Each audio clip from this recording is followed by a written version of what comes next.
Hello everyone, my name is Nick Templin and welcome to my new channel, Templin Scouts, where I will be providing all sorts of draft information for the upcoming NHL draft and every draft in the future. So, for my first video today, I have created a mock draft based on some standings from a couple of weeks ago, and I've done a lottery simulation as well to make sure that the first overall pick would be random, and I have some pretty interesting picks in here. A lot of things go against the consensus, which is what I try to do. Not on purpose. I mean, obviously, if somebody's the best player available and that's what the team needs, I try to make sure they take them. But there are definitely a few prospects in here that I like more than others, so I'm pretty excited to get into it. The other thing I want to talk about with this draft is that because it's been a strange year, with some leagues not being able to play, namely mostly just the OHL, almost every other league was able to play for at least some time. Some players are a little bit harder to evaluate than others. So most of the players I don't have any of the players that were in the OHL that decided not to go somewhere else for this season in this first round of this mock draft. So if you're wondering why somebody like Ethan Del Mastro or like Wyatt Johnston and Windsor didn't end up in this draft, it's because I just didn't see enough of them this year to believe that they could be a potential first round pick. In the future, who knows, maybe they'll prove me wrong, but for now this is just what I'm going with. So if you guys want to do a lottery simulation of your own, the website that I used is tankathon.com, and as you can see on the right, this is the lottery that I ended up getting. So Seattle moved up to number 2, lucky them, in their first year, and Buffalo did not move down at all. They will still get to take the first overall pick, and they've got some interesting thinking to do at that spot. And at the time that I did this was how the standings were looking. They've changed since then, so if you're watching this at a different point, then obviously this isn't going to be the exact order. I'll do an updated mock draft once we get the real order in a couple of months, but this is what we're going with for now. So with the first pick in the 2021 NHL draft, wow, that was a tough one. The first pick in the NHL draft, I have the Sabres going with William Eklund. I know, not a pick that a lot of people are talking about, because I see him more in the 5 to 7 range, sometimes even out of the top 10. Why do I like William Eklund so much? Well, he's been really productive in the Swedish Elite League this year as a 18-year-old playing for Djurgårdens. He is a very offensive center, something that the Sabres could definitely use whether or not they decide to keep Eichel. It doesn't matter. He'd be a great second-line center behind Eichel, and if they do decide to trade Eichel, he'd be a great first-line center with Dylan Cousins as the second-line center. I think it's a really good team-building move for them. A lot of people have Owen Power as their first pick in the draft, and this has nothing to do with me thinking, I don't like Owen Power. I think Owen Power is a great player, and in fact, he'll be coming up very soon here. But I just think that this is a draft where there's no clear, this guy's going to be the best player in the draft. So you have to draft for need as well as, taking the best player available for that need. And I think that center is something that outside of Jack Eichel, the Sabres have really not had somebody strong at the second line center position. Obviously Cousins can develop into that, but there is, the possibility to move him to the wing, and with Jack Eichel potentially on his way out because he's been pretty frustrated in Buffalo for a while and he hasn't been having the kind of success that they've been hoping for. If all that happens, then Eklund can go right into that spot as well. Obviously, it's going to be an interesting summer for the Sabres to see what they do, see what kind of how they fill the many holes that this team has. But I think William Eklund would be a great pick at number 1 overall. With the second pick in the 2021 draft, I told you didn't have to wait long. Here's Owen Power, the big 6'5" puck-moving defenseman from Michigan. Well, from Michigan University of Michigan. He's Canadian, of course. So I see him kind of as a better version of Colton Parayko, who we see in the league right now, who's very similar size, but Owen Power just has a bit more speed, better puck moving ability, but it's something that we still see from a guy like Colton Parayko. So the fact that there's somebody out there who could be exactly like him, but have a better offensive side and potentially even a better defensive side too. I think that there's a lot to be said about Owen Power's defensive game. I think this is a great pick for a franchise in Seattle that is getting their first draft out of the way. They need their franchise guy, and as far as franchise players go, Owen Power is probably the closest thing to that in this draft. So if everything is done right here, he could have a long and successful career in Seattle that he'll be remembered for. So that's why I have them going with Owen Power second overall. So with the third pick, here's another kind of surprising pick, but some people have gone as far as putting him at number 1 overall. I have the Anaheim Ducks selecting Dylan Gunter from the Edmonton Oil Kings. Now, he is one of my favorite Canadians in this draft. I think he's my favorite Canadian forward and my favorite player who played actually in the CHL in this draft, and that's why he's going so high. He has a ridiculously lethal wrist shot, and he's got speed to go with it. I think that pairing him up with Zegras in the future could be a really dangerous combo. Having that playmaker sniper combo on your top line could be just incredible for Anaheim. And I think they do have a lot of wingers. That's one thing to be said about this. They have a lot of guys who can play on the wing, like Comtois, Troy Terry. But then they also have a lot of centers. They have Sam Steele, Trevor Zegras. They have Lundstrom as well. So, you could wonder about defense maybe here with this pick. They could go for a defenseman. But as of right now, I think Hampus Lindholm and Cam Fowler are both pretty safe in Anaheim. I don't think either of them are on the way out. So defense is something they could definitely look to improve in the future. They just drafted Drysdale last season, so hopefully that makes a difference there.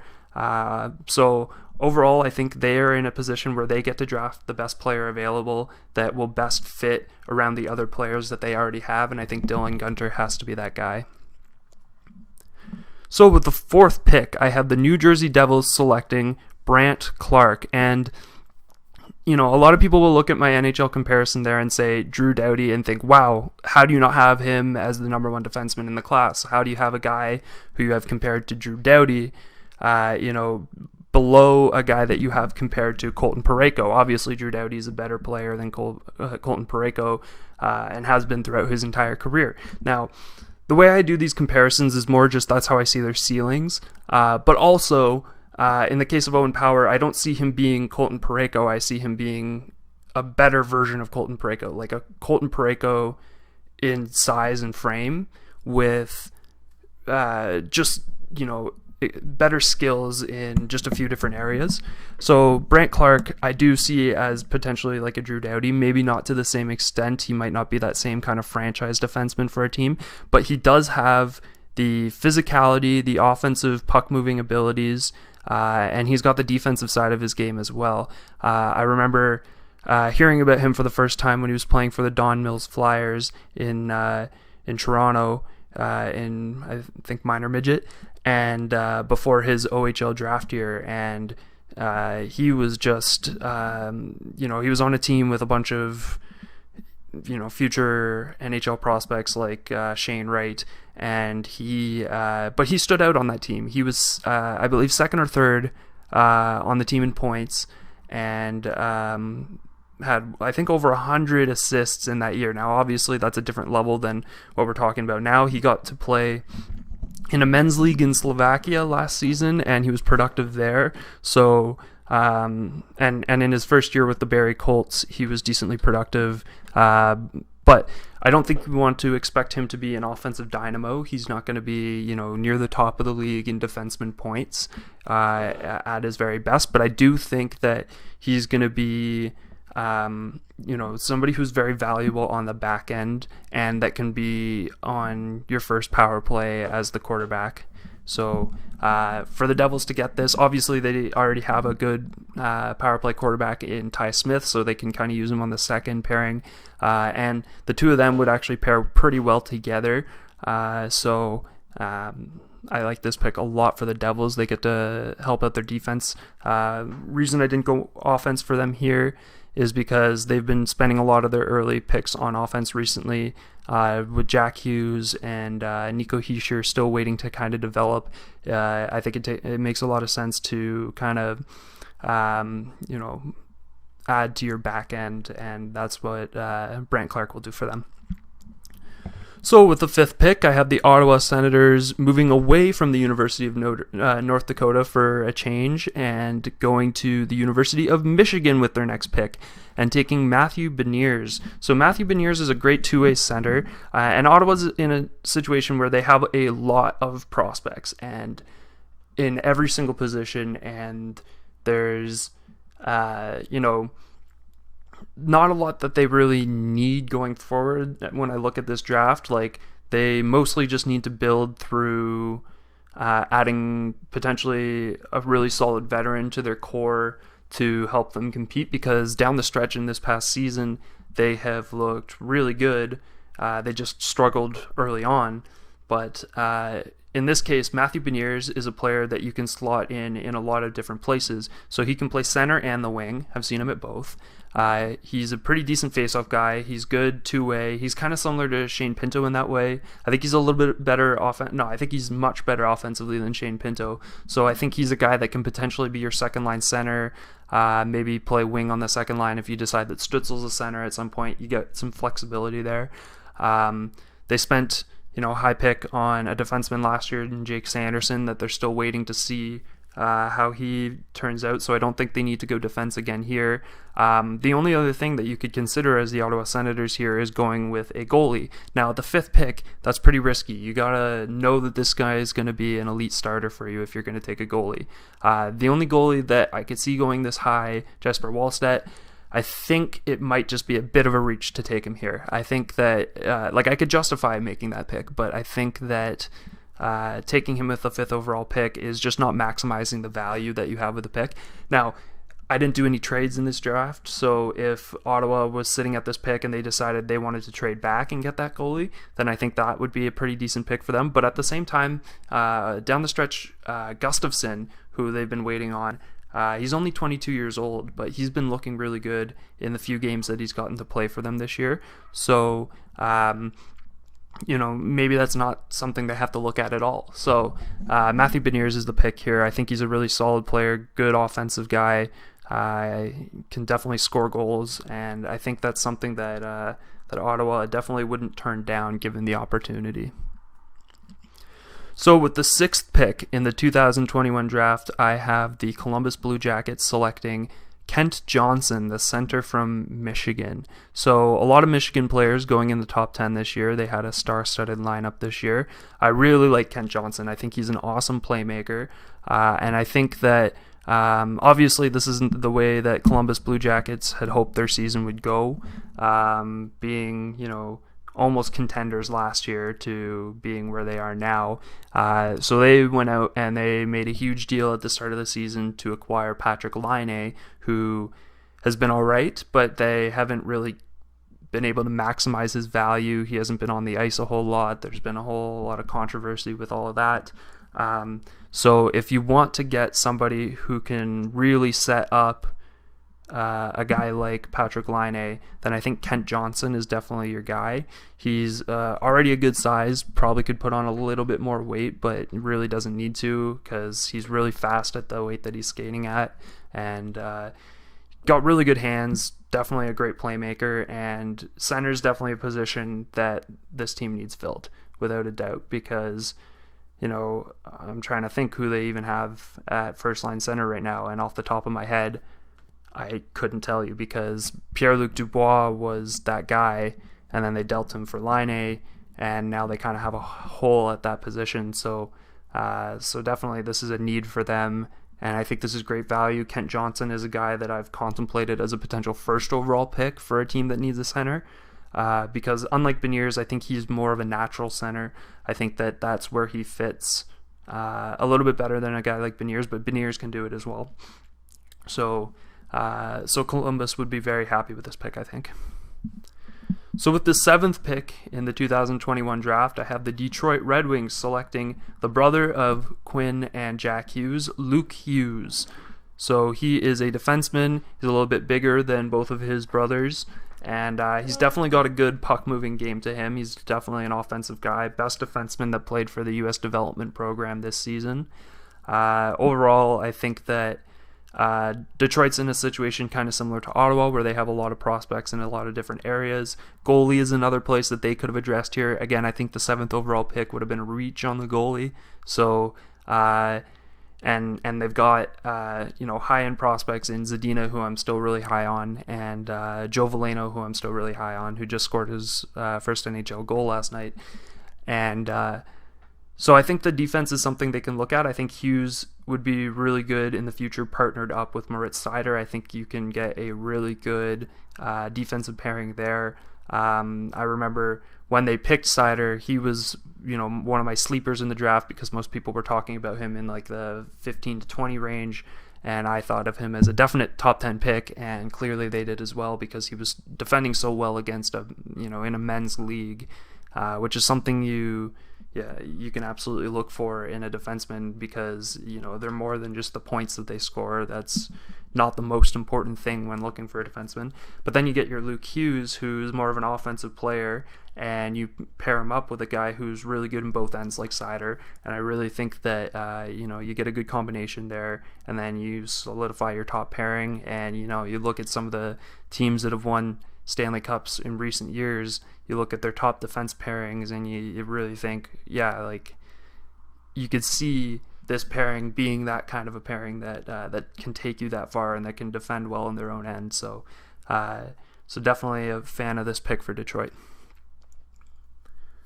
So for the San Jose Sharks, I have them selecting Cole Sillinger. So Sillinger is a guy that I've seen much lower on a lot of lists, and it's understandable, but I think it's just because people haven't really heard of him as much. I think that a lot of the press goes to a lot of these other guys, and because of that, you don't talk about this guy a lot, but he's really productive. Last season, in his draft -1 year, he was a more than a point a game player. And then this year he went to the USHL to get more playing time while the WHL was not playing. And he was able to go way over a point per game. And, a lot of people don't really know the comparison there, but I would say the USHL and the CHL are fairly similar in skill from what I've seen. And I think Cole Sillinger is definitely in need for the San Jose Sharks. They don't have really any forward center prospects that I'm too fond of. They've lost a lot of draft capital over the past few years, mostly because of the Carlson trade, and they really need to just solidify and find somebody. And he does remind me a bit of Max Domi. Without the grit, I don't think he's much of a gritty player. But off the top of my head, it's kind of making me think a little bit of Logan Couture as well, the way he plays. He's good on both ends of the ice. And he's definitely an offensive force who could really shock some people coming out of this draft that haven't been talking about him as much as they should. So with the 9th pick, I have the Los Angeles Kings selecting Simon Edvinsson. LA is in a great position. I think I like their prospect pool more than any other team in the league.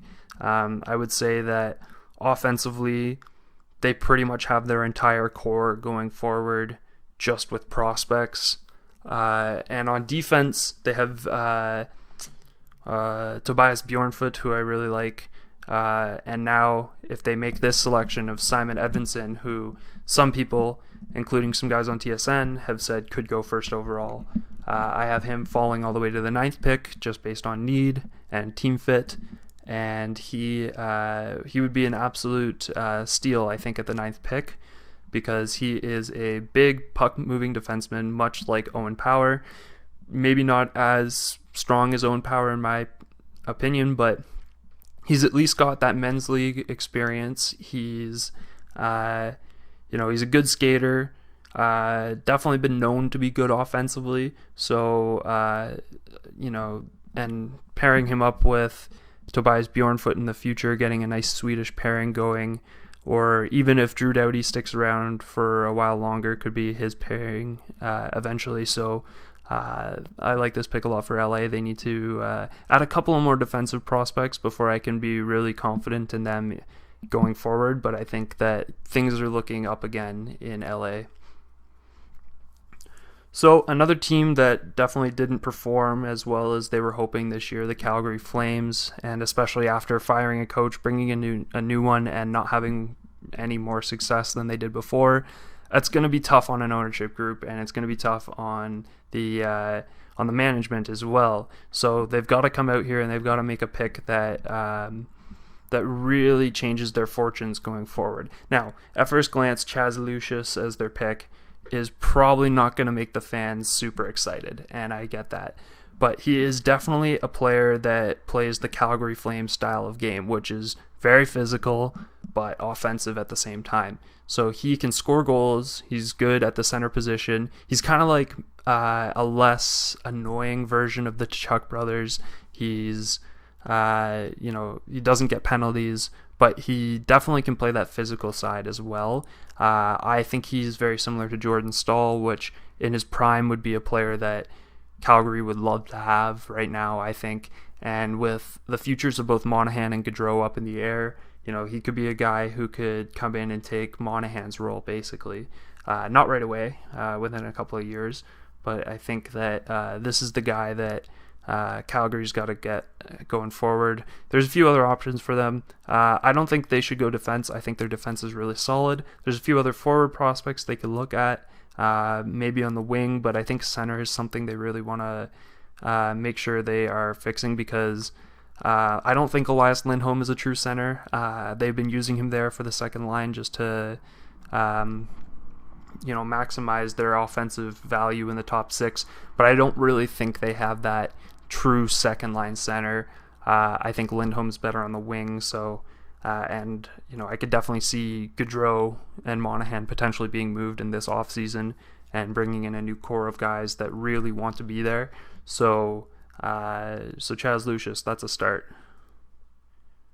So the 11th pick, I had to double check there to make sure I wasn't missing one, but I remember now that Arizona forfeited the 11th pick, so we move right along to the 12th pick for Vancouver. And for those of you wondering why Arizona forfeited the 11th pick, it was because they were doing illegal workouts with prospects in a draft a couple of years ago, and so that led to the league taking away their pick. So with the 12th pick in the 2021 NHL draft, we got the Vancouver Canucks selecting Corson Coleman from the Brooks Bandits of the Alberta Junior Hockey League. So I've gotten the chance to watch Corson a couple of times. I think he's a great puck mover, and I think the Alberta Junior Hockey League as a whole, sometimes you don't hear about these prospects, but that's where Cale Makar came from. I believe Tyson Jost as well, but that might have been BC. So we'll get kind of more of an idea of where he's at when he ends up in college next year. And I forget where he's going, but I'm sure easy look up, you can figure that out. He is definitely a solid puck-moving defenseman, has a lot of offensive traits to him. With the Canucks losing Alex Edler soon, that's a position on the roster that they need filled. There are definitely a few things that this team needs. It's hard to shore up depth on forward right now with some of the contracts that they have there, but I think adding to the defense is something that Vancouver definitely wants to do going forward, because they don't really have a true defensive defenseman that they really feel comfortable having on the ice, especially once they lose Alex Edler. They're not going to feel very comfortable with a lot of the guys that they have playing defensively, and I think Corson Coleman can be I wouldn't say he's the guy right now for that. I would say that's something that he needs to be taught, and I find that a lot of the players that go and play college hockey definitely definitely learn the defensive side of the game if they've already got that offensive side, which is something we saw with Cale Makar and Adam Fox. So I definitely think that this is a slam dunk pick for the Vancouver Canucks. All right, let's see if I can keep talking. I got a lot of picks left to do. So, the Chicago Blackhawks selecting Carson Lambos with the 13th pick. So Carson Lambos played last season with the Winnipeg Ice, but moved over to Finland to play in their under-20 league while the WHL was paused this year. And I think he's a solid puck-moving defenseman, has a physical side to his game. Pretty basic prospect, but he's got all the skills that he needs to succeed, and I think that Chicago's got, some pretty decent prospects in a bunch of different areas. With them losing Duncan Keith, they need to shore up the blue line. They've already got Jesper Bokvist, who looks pretty good, but they need more. Jesper Bokvist, no, that's the New Jersey guy. Adam Bokvist. Anyways, I think that they need just a few more defensive prospects to kind of solidify that. Ian Mitchell's looked good this year, but again, they need more. And as far as forwards at this position, I think that there's nobody here that would be, kind of standing out to me at the 13th pick. I think that the fact that Carson Lambos drops out of the top 10 would be something that Chicago would be really happy to see. So that's why they are taking him here.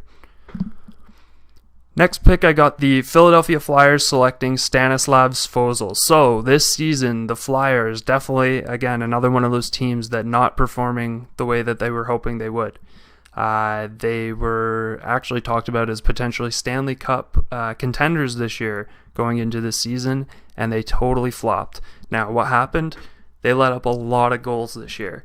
So Carter Hart has one of the worst save percentages, goals against averages in the league, and that's not what you want to see from your future franchise goalie. Now, I still believe he's that goalie for them. I think that, goalies can have these down years. It happens all the time. You see it with Carey Price. You see it from, haven't seen it yet from Vasilevsky. Rask doesn't have a lot of down years, but it does happen. It's going to happen to all of those goalies at some point. And one of the best ways that they can try and fix that is by bringing in another solid defensive defenseman in to fix that blue line of theirs, because, outside of Provorov and Sanheim, Philip Myers, I'm really not a fan of some of the guys that they've had to use this year on the back end. And I think that Svozil is great because he's spent the past 2 years, I believe, in the Czech men's league, and he's been solid there. He's shown that he can be physical. He has some offensive side to his game, but I wouldn't look to him to be an offensive producer. Overall, I just think that this is something that Philadelphia really needs to do to fix their back end. So here's an interesting pick for you all. Here at 15, we've got the Nashville Predators selecting Aatu Räty. So Räty was talked about 2 years ago as the surefire number 1 overall pick. What happened? Well, he went into his season this year and he failed to produce. He just straight up, nobody noticed him for the first, half of his season, and that's rough when you're trying to be the first overall pick. And he didn't get named to Finland's under 20 World Junior roster this past season. His brother made it, but he did not, in case you recognize the name. But so what went wrong? I think the expectations were just too high on him. That's really all it is. I mean, he's a solid player. He's got good hands. He's got a good two-way game. And I think he's still going to be a good producer in the NHL. In fact, I think out of everyone in this draft, he's probably one of the closest to being NHL ready, which is good for Nashville because they need more forwards who can come in and play almost right away. I think that you can't expect him to come in and be a potential first-line forward. That's the only thing. Because for as good as he is, I think that that's just not the kind of producer that he is. He's not going to go out there and score like 30 goals, or he's not going to get, 60, 70 points for you. But he is going to go out there and be a solid penalty kill, depth scoring guy who, and you might be saying, at this point in the draft, if there's guys who could play a better role than that, why not take them? Well, I think that the pick with Räty here is very low risk. I think that you've got a guy who's absolutely an NHL caliber player who's going to do some really important things for you that you're not necessarily going to find from other guys at this point in the draft. I think he'll be a guy who shows up in big games. I think that, he'll be physical, and he'll be great in a second or third line role for whatever team ends up getting him. And I think for Nashville, that's really good for them because they, being hurt so much this year, a lot of their players out of the lineup, you really got to see how little depth they had. And they're still probably going to make the playoffs as we're speaking right now. It's between them and Dallas still, but I think we'll see once they make the playoffs that that team being so shallow is going to be a problem for them going forward. So with the 16th pick, here's a team that did a little bit better than I think a lot of people were expecting this year. I think there were some people who expected them to be a definite playoff team, but being a couple of games out of the playoffs and being in the playoffs in a regular year, the New York Rangers definitely have a light at the end of the tunnel. We got to see them pretty spirited this past week after the whole Tom Wilson incident. And I would say that overall as a franchise, things are looking up for this team. And I think next year we should definitely expect them to crack the playoffs. Now, with that being said, here's a player that won't be with them right away. This is Danil Chayka. He is a defenseman from Russia who played the year before in Guelph, and then this past season he went over to Russia when the OHL was not going to be playing this year, and he was solid in Russia. Honestly, he got some decent playing time. He, he got that good men's league experience, which is something that I really value. So he's a physical guy. He can play the quarterback on the power play, which is something he did really well in Guelph, I thought. And he had been in the OHL for 2 full seasons before this past year. So he's gotten a lot of experience playing in solid leagues. And I think that New York, the one area that they really need to improve prospect-wise is on defense, because as much as they do have, Adam Fox, who's been awesome this year, Condre Miller, who's been a great player, and nobody should be surprised about that because he was a draft steal the year they got him. But I think that, on the physical defenseman side, Brendan Smith is a guy who has a contract they'd probably rather get rid of, even though he's been a good heart and soul guy for that team. He is expensive.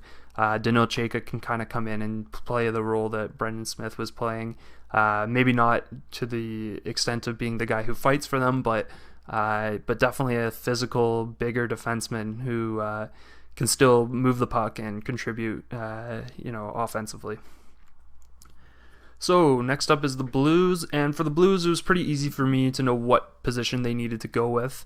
They could definitely use some more defense after losing Pietrangelo in free agency last year. Krug wasn't really...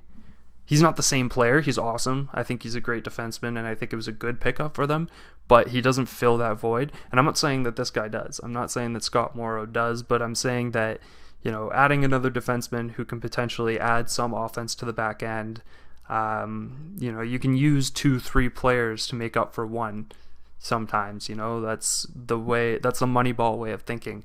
And I think that Scott Morrow is a great option. I think that he's not a guy that a lot of people are talking about.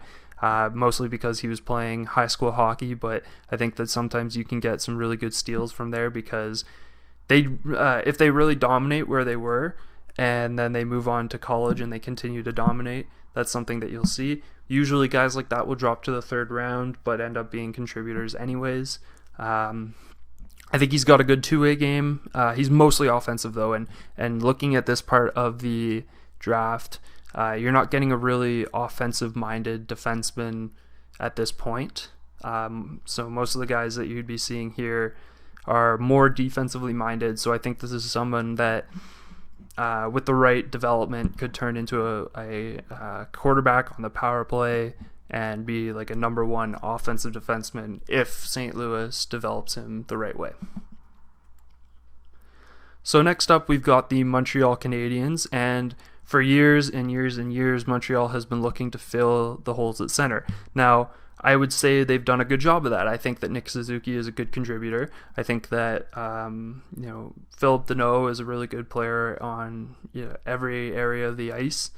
But it wouldn't hurt to get another one. I think that Kotkaniemi is going to be probably a winger at some point in his career. Either that or his time in Montreal won't be extremely long because he hasn't been the kind of producer that they were hoping for when they took him at 3rd overall. I think that Mason McTavish would be a great pickup for them. He's got a good two-way game. He can score goals, which is something that outside of Tyler Toffoli, they haven't really been getting this year. They need a goal scorer. Cole Caulfield will probably pick up some of the slack on that in the coming years, but again, you can never have too many guys who score goals. So I think Mason McTavish is a good pick for them. Personally, I'm not a huge fan of Mason McTavish. I think that he just doesn't pass the puck as much as I would like to as a center player, but I think that this is where he will probably end up going. Some people think he's as high as a top 10 pick. I don't know about that. I think he's a little bit selfish for that, but 18 is a decent area for him to go, and I think Montreal is a good situation for him to end up in. So for the Dallas Stars at 19, I have them selecting Fabian Lysell. He played for Luleå in the Swedish Elite League. I probably butchered that because there is an accent on the E, but I don't know what sound that makes. Anyways, I have him compared to Mike Hoffman, mostly because he's got a quick release shot. He pretty much scores from that similar area on the ice, which is the highest slot, like what Mike Hoffman does. And I think that for Dallas, they've got the defensive core. They've got Heiskanen's great. Thomas Harley's coming up. They've really solidified themselves there. On offense, there's a few problems, mainly because Jamie Benn is not the player that he once was, and they need more wingers who can play his role. I think center might still be a need for them at some point, but maybe Ty Dellandrea will turn into that second-line center. Rupe Hintz has been good for them this year. I don't think that will be... I don't think he'll come back and play the same as he did this year, mostly because he was getting all the ice time that Tyler Seguin usually would have got while he was out with injury. So I think Lysell's a good fit here. I think that he is a future top 6 forward for this team if this is how the draft goes. And, they got to get Jamie Benn out of there sooner rather than later, and this would be a good replacement. He's not the same kind of player, but he is probably going to fit the style that team has right now. So with the 20th pick, I have the Jets selecting Sean Barains. So the thing with Barains is that he is a solid two-way defenseman, and like many of the defensemen in this draft, that seems to be kind of a theme this year. But I think the main thing for Winnipeg here is that they... Hold on one second. That's my bad. They just need to add to their defensive core, because outside of Morrissey, Pionk, and Logan Stanley, who's looked solid, Forbort isn't going to be somebody they keep there for a long time. Tucker Poolman is not going to be somebody they keep for a long time. Sami Niku hasn't really turned out the way that it looked like he might. So I think that adding another defenseman to that core would be really strong for them. They look pretty solid for forward prospects. They've got Cole Perfetti, who I'm not the biggest fan of, but I do think will be a solid contributor once he makes the league. And they also have Christian Vesalainen, who we haven't really seen much of yet, but he, I think, will be a solid second, third line forward. So really, defense is their bigger need. Obviously, they don't need a goalie because Connor Hellebuck has been, the best goalie in the world the past 2 years, and I don't think I'll get a lot of arguments on that. So the thing with Barains is he's kind of on the shorter side, which obviously doesn't matter because we've seen Torrey Krug, who's at the same height at 5'9", and play and be really successful. I think that Barains can kind of play that similar style of game. I don't think he'll be as physical at that side, but I do think that he's that same kind of puck mover and the same kind of defensive positioning guy that, he's comparable to Torrey Krug in that way. So with the 21st pick, the Edmonton Oilers select Jesper Wallstedt. Here it is, the first goalie off the board. So Some people think he could go as high as the top 5 if Ottawa sees him as a potential need, or if I forget who the other team was that I was talking about potentially interested in him. LA, I think. But I don't think there's any fit more perfect than Jesper Wallstedt here. And I have him compared to Andrei Vasilevsky. That's how highly I think of this goalie.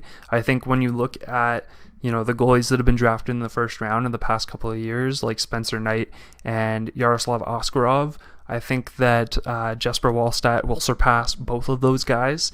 And for Edmonton to get a potentially elite goalie here with the 21st pick that will probably still play on his rookie contract, I truly believe that it'll take maybe 2 years for this guy to be ready. For him to be the solid goalie that they've been needing when they have McDavid and Draisaitl up front and their defense is starting to get solidified, this could be the goalie, this could be the piece that the Oilers need to be the Stanley Cup contenders that a lot of people want them to be, because everyone wants McDavid to have success. I mean, I don't think anybody dislikes Connor McDavid, and I think that Wallstedt will be the perfect Oiler to help them get there. So with the 22nd pick, we have the Boston Bruins, and I have them selecting American forward Sasha Pastujov. I believe that's how you pronounce that. So he played for the U.S. Under-18 development program this past year, and he was the most productive player they had, I would say. He was consistently an offensive force, solid winger for them. And, when you're looking at Boston with, a lot of their core outside of Pasternak and, some of their defensemen, they're aging, so they really just need to get as much youthful talent in there as they can as soon as possible so that they don't have to go through a full rebuild. And I think this guy's a great option. I think he's a guy who can absolutely play in the top 6, but I think he's a guy that wouldn't be afraid to play on the third line either. So overall, this is a guy that I think Boston would be really happy to get. So with the 23rd pick in the 2021 draft, I have the New Jersey Devils using their pick that they got from the New York Islanders to select Alexander Kisakov. So he's an interesting one. He's been playing in the MHL in Russia, which is basically the under-20 league there, and he's been absolutely tearing it up. 73 points in 61 games played, 36 of which were goals. He is an offensive force to be reckoned with. And but not a lot of people are talking about him as a potential first-round pick, and that happens sometimes with these under-20 players in Russia who they perform like this. But I think that he's a guy that if he gets into the later rounds of the draft, he gets overlooked. He's a guy that in a few years we look back at and we see him coming over, as like a 21, 22-year-old potentially, and he has the similar kind of an impact to what Kaprizov is having in Minnesota this year. And I think that, now that we've seen that and we see that, sometimes players like that are worth waiting on, we'll see players like this, start to rise in draft rankings. So Kisakov is totally a guy that I could see ending up in the first round. I think he'd be a great fit for the Devils, who need that kind of dynamic offensive winger. He can come in. Honestly, I don't think he'll take as long to develop as, I might have just mentioned. I think that, he needs to put a bit of weight on. 141 is pretty light. At 5'10", he could probably, get up to 160, somewhere around there, and play at that weight pretty successfully. That'll also help him get some strength on what is already a pretty good shot. So overall, I think that this is a good player for them to get at this point in the draft because he's a high-risk, high-reward kind of guy, and I think that's something that the New Jersey Devils kind of have to do rather than trying to be the safe pick every time. They've been out of the playoffs for too many years now, and once they get that young core that can bring them back, I think this guy can definitely be a part of it. So with the 24th pick, I have the Florida Panthers selecting Zachary Leroux from the Halifax Mooseheads in the Quebec Major Junior Hockey League. So he's a center iceman. That's something they absolutely need. I mean, Barkov is great. He's absolutely their franchise player, but they don't really have that number 2 guy. And I know they've been successful this year, but they definitely need this kind of a player in there. And I think that Leroux is good for a number of reasons. I think he's good in both ends of his ice, like a lot of the centers I mentioned in this draft, which is good. You don't get that a lot. He's a good skater. He's an offensive producer. Overall, I just see it as a really good fit in Florida. I think that, because he doesn't have to be a number 1 center, it takes a lot of the pressure off. If he has to be a number 3 center, maybe they keep Wenberg, long term, and he turns into a number 2 center for them. That's fine. Leroux can come in and play the 3rd line center role. I just think overall that this is something that's really good for Florida going forward. They don't really need to address defense or goaltending, so they kind of just get to go with the best player available at this point, and I think that is Zach Leroux. So with the 25th pick, I have the Minnesota Wild with their pick that they got from Pittsburgh, selecting Oscar Olausson. So Olausson is kind of a mid-sized forward, good shooter, good offensive player. And overall, this is another team in Minnesota where I just think they need to take the best player available because their defense is solid. Their offense is starting to look up. I think they could still use, one more dynamic offensive player.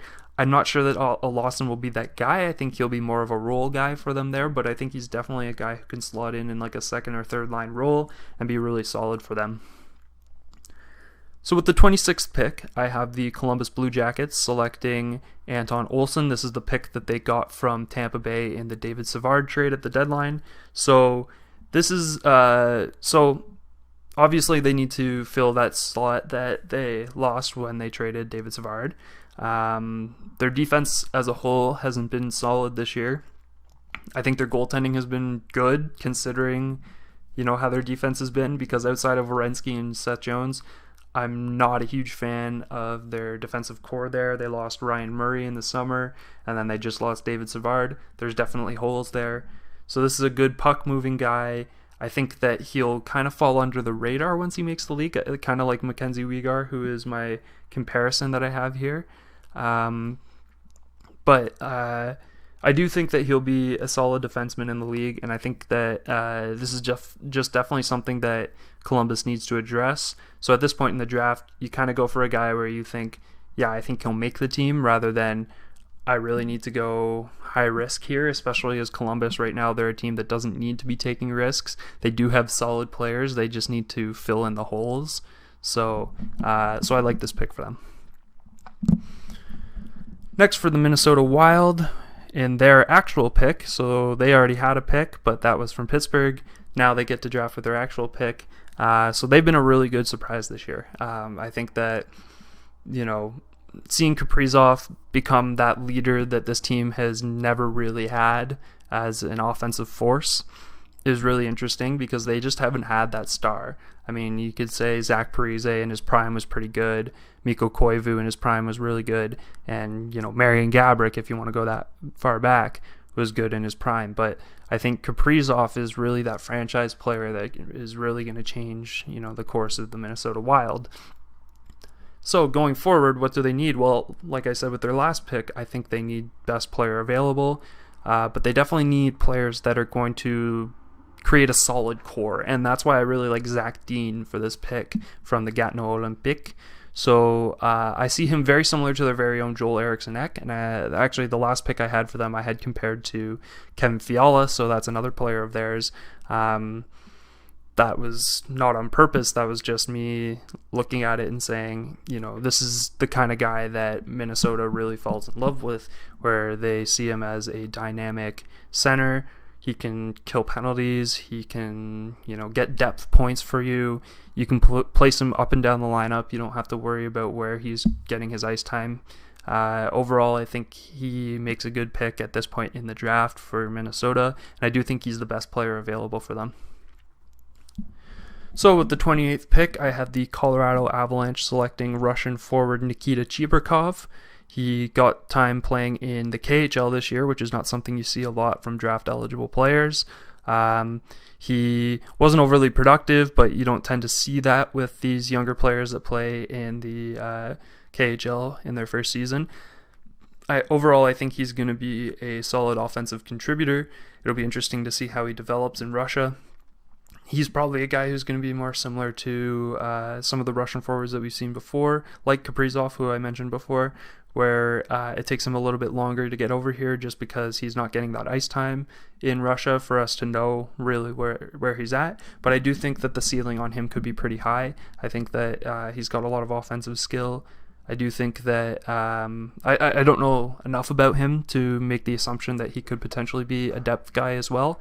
But from what I've seen from him, I think he's a good player, and the Avalanche, they don't really need to fill a lot of holes, so they can kind of take a risk on a guy like this, wait a couple of years, and if they hit it out of the park on this one, then they could be, in dynasty territory, potentially, depending on how well McKinnon continues to play, how well their defense continues to do.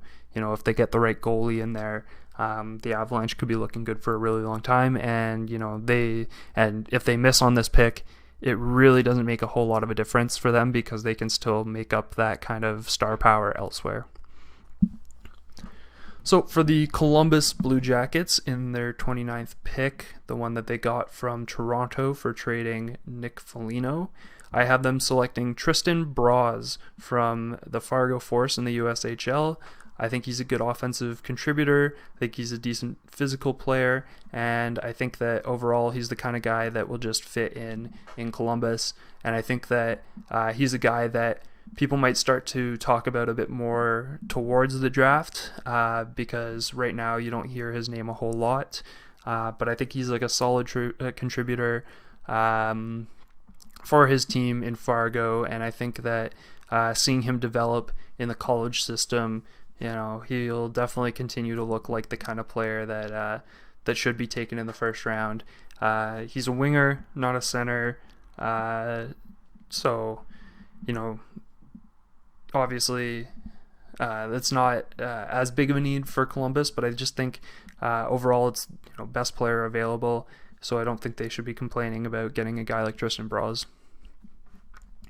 With the 30th pick, the Detroit Red Wings, in their pick that they got from Washington in the Anthony Mantha deal, they select Xavier Bourgault. So Bourgault is a good, solid two-way center with really good offensive upside playing for Shawinigan in the QMJHL.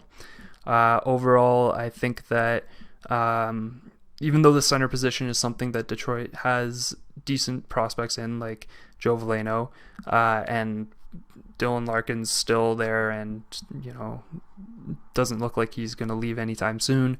But Xavier Bourgault is a good player for down the road, potentially could play the wing for you, and so could Joe Veleno. I think he could be a good second-line center. I think he could be a good third-line center. So I really think that, this is a good pick for Detroit overall. I think that, at the 30th pick, you don't need to take any risks here. You just take a player who, has shown that he's good offensively, and, you just hope for the best. So with the 31st pick, the Carolina Hurricanes select Zach Balduke from Rimouski. So I think he's a good two-way center again. Most of the centers in this draft seem to be that way. Overall, I think that Carolina's in a really good position where they really don't need anything. I thought about going goalie for them here, but Nedeljkovic has been so good for them this year, and Mrazek is still probably going to be around for a little while longer. There is another goalie that I could see going in the first round, but I just don't think that Carolina needs to make that pick right now. If that's something they still want to address, that might be something they can trade up and handle in the second round. But even if they don't, I really don't think it's a big deal. So with the 31st pick, Zach Balduke, pretty simple, good two-way forward. Can probably take Jordan Stahl's role once he retires or once he fades into free agency. So overall, I can't miss with this one. And with the last pick, the 32nd pick in the first round of the 2021 draft, I have the Vegas Golden Knights selecting Fyodor Svechkov. So he has been solid in the under-18s that just passed. He was, I believe, playing on a line with Matvei Michkov, which led to him getting a lot of assists. so that was good for him.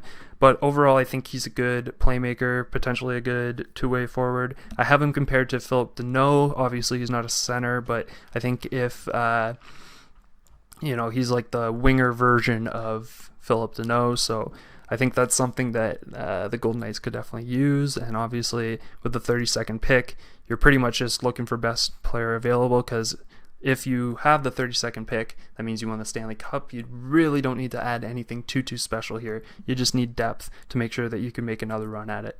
Now, obviously, I'm not saying Vegas is going to win the Stanley Cup, but this is just based on where the standings were at a couple of weeks ago when I made all this, and they were at the top. So, making the assumption that they did win, this is the kind of pick that I think that they would really like.